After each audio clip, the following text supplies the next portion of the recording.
नमस्कार दोस्तों। स्वागत है आप सभी का हमारे चैनल भक्ति ज्ञान में। ओम नमो भगवते वासुदेवाय। दोस्तों, आज से हम श्रीमद् भागवत महापुराण की कथा का आरंभ करने जा रहे हैं, जिसमें पहले अध्याय में हम महर्षि देवर्षि नारद की भक्ति से भेंट की कथा का श्रवण करेंगे। आइए हम सभी इस अध्याय का आरंभ करते हैं। सच्चिदानंद स्वरूप भगवान श्री कृष्ण को हम नमस्कार करते हैं, जो जगत की उत्पत्ति, स्थिति और विनाश के हेतु तथा आध्यात्मिक, आदि दैविक और आदि भौतिक तीनों प्रकार के तापों का नाश करने वाले हैं। जिस समय श्री सुखदेव जी का यज्ञोपवीत संस्कार भी नहीं हुआ था तथा लौकिक वैदिक कर्मों के अनुष्ठान का अवसर भी नहीं आया था, तभी उन्हें अकेले ही संन्यास लेने के लिए घर से जाते देखकर उनके पिता व्यास जी विरह से कातर होकर पुकारने लगे, बेटा बेटा तुम कहाँ जा रहे हो। उस समय वृक्षों ने तन्मय होने के कारण श्री सुखदेव जी की ओर से उत्तर दिया था, ऐसे सर्वभूत हृदय स्वरूप श्री सुखदेव जी मुनि को मैं नमस्कार करता हूँ। एक बार भगवत कथा मृत का रसास्वादन करने में कुशल मुनिवर सौनक जी ने नैमिषारण्य क्षेत्र में विराजमान महामति सूत जी को नमस्कार करके उनसे पूछा। सौनक जी बोले, सूत जी, आपका ज्ञान अज्ञान अंधकार को नष्ट करने के लिए करोड़ों सूर्य के समान है।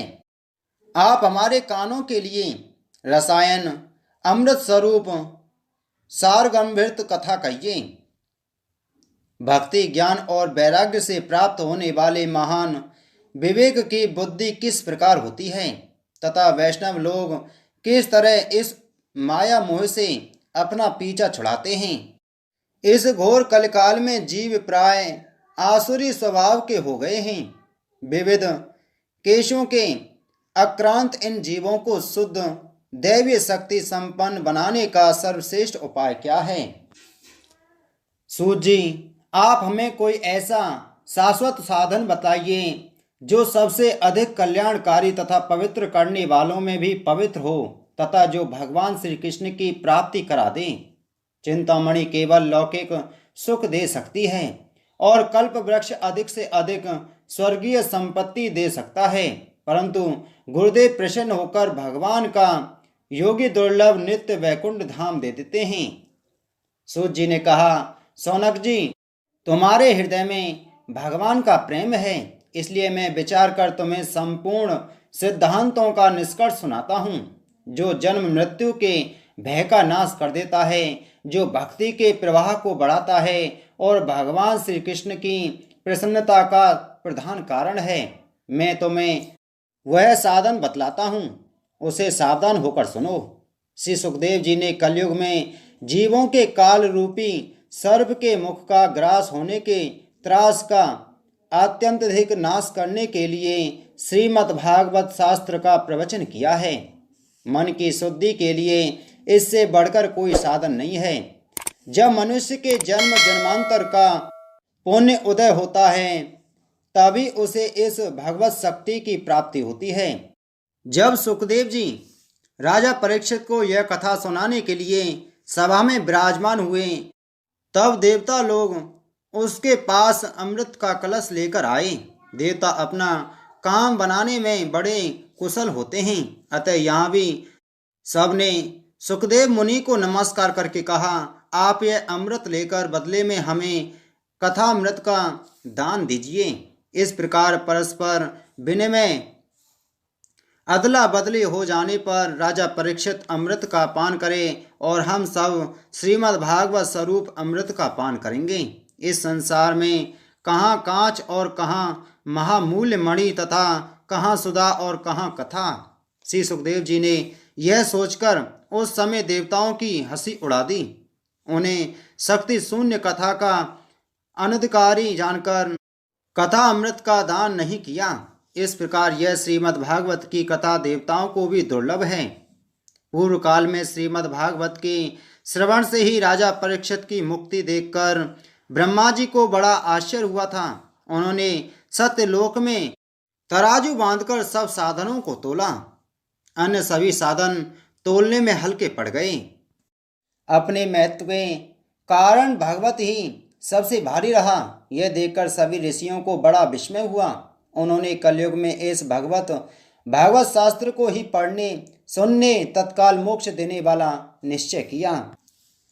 सप्ताह विधि से श्रवण करने पर यह निश्चय भक्ति प्रदान करता है। पूर्व काल में इसे दयापरायण सनकादिक ने देवर्षि नारद को सुनाया था। यद्यपि देवर्षि ने पहले ब्रह्मा जी के मुख से इसे श्रवण कर लिया था, तथापि सप्ताह श्रवण की विधि तो उन्हें सनकादि ने ही बताई थी। शौनक जी ने पूछा, संसारिक प्रपंचन से मुक्त एवं विचरणशील नारद जी का सनकादि के साथ संयोग कहाँ हुआ और विधि विधान के श्रवण में उनकी प्रीति कैसे हुई? सूत जी ने कहा, अब मैं तुम्हें वह भक्तिपूर्ण कथा सुनाता हूँ जो श्री सुखदेव जी ने मुझे अपना अनन्य शिष्य जानकर एकांत में सुनाया था। एक दिन विशालपुरी में वे चारों निर्मल ऋषि सत्संग के लिए आए। वहाँ उन्होंने नारद जी को देखा। सनकादि ने पूछा, ब्राह्मण, आपका मुख उदास क्यों हो रहा है? आप चिंतातुर कैसे हैं? इतनी जल्दी जल्दी आप कहाँ जा रहे हैं और आपका आगमन कहाँ से हो रहा है? इस समय तो आप उस पुरुष के समान व्याकुल जान पड़ते हैं जिसका सारा धन लुट गया हो। आप जैसे आसक्ति रहित पुरुषों के लिए यह उचित नहीं है, इसका कारण बतलाइए। नारद जी ने कहा, मैं सर्वोत्तम लोक समझकर पृथ्वी में आया था। यहाँ पुष्कर, प्रयाग, काशी, गोदावरी, नासिक, हरिद्वार, कुरुक्षेत्र, श्रीरंग और सेतुबंध आदि कई तीर्थों में इधर उधर विचरता रहा, किंतु मुझे कहीं भी मन को संतोष देने वाली शांति नहीं मिली। इस समय अधर्म के सहायक कलयुग ने सारी पृथ्वी को पीड़ित कर रखा है। अब यहाँ सत्य, तप, शौच, बाहर भीतर की पवित्रता, दया, दान आदि कुछ भी नहीं है। बेचारे जीव केवल अपना पेट पालने में लगे हुए हैं।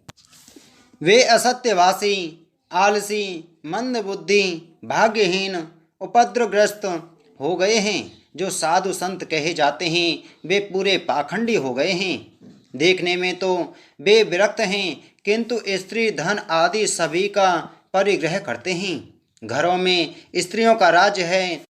साले सलाहकार बने हुए हैं। लोभ से लोग कन्या विक्रय करते हैं और स्त्री पुरुषों में कलह मचा रहता है। महात्माओं के आश्रम, तीर्थ और नदियों पर यवनों, विधर्मियों का अधिकार हो गया है। उन दुष्टों ने बहुत से देवालय भी नष्ट कर दिए हैं। इस समय यहाँ ना कोई योगी है, ना सिद्ध है, ना ज्ञानी है और ना सत्कर्म करने वाला ही है। सारे साधन इस समय कलिरूप दावा नल से जलकर भस्म हो गए हैं। इस कलयुग में सभी देशवासी बाजारों में अन्न बेचने लगे हैं। ब्राह्मण लोग पैसा लेकर वेद पढ़ाते हैं और स्त्रियां वैश्या प्रवृत्ति से निर्वाह करने लगी हैं। इस तरह कलयुग के दोष देखता और पृथ्वी पर विचरता हुआ मैं यमुना जी के तट पर पहुंचा, जहां भगवान श्री कृष्ण की अनेकों लीलाएं हो चुकी हैं। मुनिवरों सुनिए, वहां मैंने एक बड़ा आश्चर्य देखा। वहां एक युवती स्त्री खिन्न मन से बैठी थी। उसके पास दो वृद्ध पुरुष अचेत अवस्था में पड़े जोर जोर से सांस ले रहे थे। वह तरुणी उनकी सेवा करती हुई कभी उन्हें चेत कराने का प्रयत्न करती और कभी उनके आगे रोने लगती थी। वह अपने शरीर के रक्षक परमात्मा को दसों दिशाओं में देख रही थी। उसके चारों ओर सैकड़ों स्त्रियां उसे पंखा झल रही थीं और बार बार समझाती जाती थीं। दूसरे यह सब चरित्र देखकर मैं कौतूहलवश उसके पास चला गया। मुझे देखकर वह युवती खड़ी हो गई और बड़ी व्याकुल होकर कहने लगी। युवती ने कहा, अजी महात्मा जी, क्षण भर ठहर जाइए और मेरी चिंता को भी नष्ट कर दीजिए। आपका दर्शन तो संसार के सभी पापों को सर्वार्थ नष्ट कर देने वाला है। आपके वचनों से मेरे दुख की भी बहुत कुछ शांति हो जाएगी। मनुष्य का जब बड़ा भाग्य होता है तभी आपके दर्शन हुआ करते हैं। नारद जी कहते हैं, तब मैंने उस स्त्री से पूछा, देवी तुम कौन हो? ये दोनों पुरुष तुम्हारे क्या होते हैं? और तुम्हारे पास ये कमल नैनी देवियां कौन हैं? तुम हमें विस्तार से अपने दुख का कारण बतलाओ। युवती कहने लगी, मेरा नाम भक्ति है। ये ज्ञान और वैराग्य नामक मेरे पुत्र हैं। समय के फेर से ही ये ऐसे जर्जर हो गए हैं। ये देवियां गंगा जी आदि नदियां हैं। ये सब मेरी सेवा करने के लिए ही आई हैं। इस प्रकार साक्षात देवियों द्वारा सेवित होने पर भी मुझे सुख शांति नहीं है। तपोधन, अब ध्यान देकर मेरा वृतांत सुनिए। मेरी कथा वैसे तो प्रसिद्ध है, फिर भी उसे सुनकर आप मुझे शांति प्रदान करें। मैं द्रवण देश में उत्पन्न हुई, कर्नाटक में बढ़ी, कहीं कहीं महाराष्ट्र में सम्मानित हुई, किंतु गुजरात में मुझको बुढ़ापे ने आ घेरा। वहाँ घोर कलयुग के प्रभाव से पाखंडियों ने मुझे अंग भंग कर दिया। चिरकाल तक यह अवस्था रहने के कारण मैं अपने पुत्रों के साथ दुर्बल हो और निस्तेज हो गई। अब जब से मैं वृंदावन आई, तब से पुनः परम सुंदरी स्वरूपवती नवयुवती हो गई हूँ। किंतु सामने पड़े हुए ये दोनों मेरे पुत्र थके मांदे दुखी हो रहे हैं। अब मैं यह स्थान छोड़कर अन्यत्र जाना चाहती हूँ। ये दोनों बूढ़े हो गए हैं, इसी दुख से मैं दुखी हूँ। मैं तरुणी क्यों और ये दोनों मेरे पुत्र बूढ़े क्यों? हम तीनों साथ साथ रहने वाले हैं, फिर यह विपरीतता क्यों? होना तो यह चाहिए कि माता बूढ़ी हो और पुत्र तरुण। इसी से मैं आशाचकित चित्त से अपनी इस अवस्था पर शोक करती रहती हूँ। आप परम बुद्धिमान एवं योग निधि हैं, इसका क्या कारण हो सकता है, बतलाइए। नारद जी ने कहा, साध्वी, मैं अपने हृदय में ज्ञान दृष्टि से तुम्हारे संपूर्ण दुख का कारण देखता हूँ। तुम्हें विषाद नहीं करना चाहिए, श्री हरि तुम्हारा कल्याण करेंगे। सूत जी कहते हैं, मुनिवर नारद जी ने एक क्षण में ही उसका कारण जानकर कहा।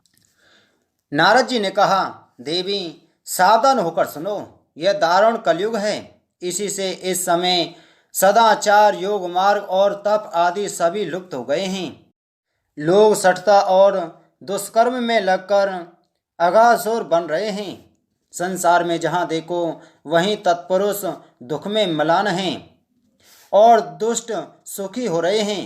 इस समय जिस बुद्धिमान पुरुष का धैर्य बना रहे वही बड़ा ज्ञानी या पंडित है।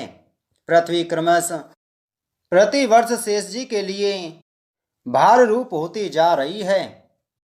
अब यह छूने योग्य तो क्या, देखने योग्य भी नहीं रह गई है और ना इसमें कहीं मंगल ही दिखाई देता है।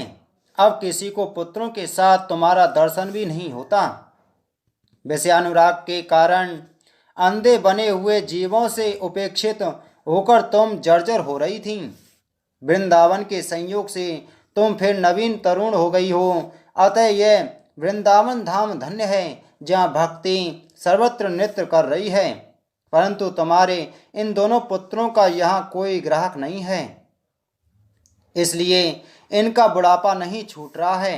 यहाँ इनको कुछ आत्म सुख, भागवत स्पर्श जनित आनंद की प्राप्ति होने के कारण ये सोते से जान पड़ते हैं। भक्ति ने कहा, राजा परीक्षित ने इस पापी कलयुग को क्यों रहने दिया? इसके आते ही सब वस्तुओं का सार न जाने कहाँ चला गया। करुणा में श्री हरि से भी यह अधर्म कैसे देखा जाता है? मुने, मेरा यह संदेह दूर कीजिए। आपके वचनों से मुझे बड़ी शांति मिली है। नारद जी ने कहा, बाले, यदि तुमने पूछा है तो प्रेम से सुनो। कल्याणी, मैं तुम्हें सब बतलाऊंगा और तुम्हारा दुख दूर हो जाएगा। जिस दिन भगवान श्री कृष्ण इस भूलोक को छोड़कर अपने परम धाम को पधारे, उसी दिन से यहाँ संपूर्ण साधनों में बाधा डालने वाला कलयुग आ गया। दिग्विजय के समय राजा परीक्षित की दृष्टि पड़ने पर कलयुग दीन के समान उनकी शरण में आया। भ्रम के समान सारग्राही राजा ने यह निश्चय किया कि इसका वध मुझे नहीं करना चाहिए, क्योंकि जो फल तपस्या, योग एवं समाधि से भी नहीं मिलता, कलयुग में वही फल श्री हरि कीर्तन से ही भली भांति मिल जाता है। इस प्रकार सारहीन होने पर भी उसे इस एक ही दृष्टि से सार युक्त देखकर उन्होंने कलयुग में उत्पन्न होने वाले जीवों के सुख के लिए ही इसे रहने दिया था। इस समय लोगों के कुकर्म प्रवृत्त होने के कारण सभी वस्तुओं का सार निकल गया है और पृथ्वी के सारे पदार्थ बीजहीन भूमि के समान हो गए हैं। ब्राह्मण केवल अन्न धनादि के लोभ बस घर घर एवं जन जन को भागवत की कथा सुनाने लगे हैं, इसलिए कथा का सार चला गया है। तीर्थों में नाना प्रकार के अत्यंत घोर कर्म करने वाले नास्तिक और नारकी पुरुष भी रहने लगे हैं, इसलिए तीर्थों का भी प्रवाह जाता रहा। जिनका चित्त निरंतर काम, क्रोध, महान लोभ और तृष्णा से तपता रहता है, वे भी तपस्या का ढोंग करने लगे हैं, इसलिए तप का भी सार निकल गया। मन पर काबू न होने के कारण तथा लोभ, दम और पाखंड का आश्रय लेने के कारण एवं शास्त्र का अभ्यास न करने से ध्यान योग का फल मिट गया। पंडितों की यह दशा है कि वे अपनी स्त्रियों के साथ भैंसों की तरह रमन करते हैं। उनमें संतान पैदा करने की ही कुशलता पाई जाती है। मुक्ति साधन में वे सर्वथा अकुशल हैं। संप्रदाय अनुसार प्राप्त हुई वैष्णवता भी कहीं देखने में नहीं आती। इस प्रकार जगह जगह कहीं वस्तुओं का सार लुप्त हो गया है। यह तो इस युग का स्वभाव ही है, इसमें किसी का दोष नहीं है। इसी से पुंडरीकाक्ष भगवान बहुत समीप रहते हुए भी यह सब सह रहे हैं। सूत जी कहते हैं, सौनक जी, इस प्रकार देवर्षि नारद के वचन सुनकर भक्ति को बड़ा आश्चर्य हुआ। फिर उसने जो कुछ कहा उसे सुनिए। भक्ति ने कहा, देवर्षि आप धन्य हैं। मेरा बड़ा सौभाग्य था जो आपका समागम हुआ। संसार में साधुओं का दर्शन ही समस्त सिद्धियों का परम कारण है। आपका केवल एक बार का उपदेश धारण करके कयादु कुमार प्रहलाद ने माया पर विजय प्राप्त कर ली थी। ध्रुव ने भी आपकी कृपा से ही ध्रुव पद प्राप्त किया था। आप सर्व मंगलमय और साक्षात श्री ब्रह्मा जी के पुत्र हैं। मैं आपको नमस्कार करती हूँ। इति श्री श्रीमद्भागवत कथा प्रथम अध्याय संपन्न। बोलो विष्णु भगवान की जय। दोस्तों, हम आगे के दूसरे अध्याय में भक्ति का दुख दूर करने के लिए नारद जी का उद्योग की कथा का श्रवण करेंगे। आप सभी को अगर यह कथा अच्छी लगी हो तो हमारी कथा को लाइक करें, कथा को ज़्यादा से ज़्यादा शेयर करें, ताकि सभी भाई बहनों और भक्तों को इस कथा का ज्ञान प्राप्त हो सके।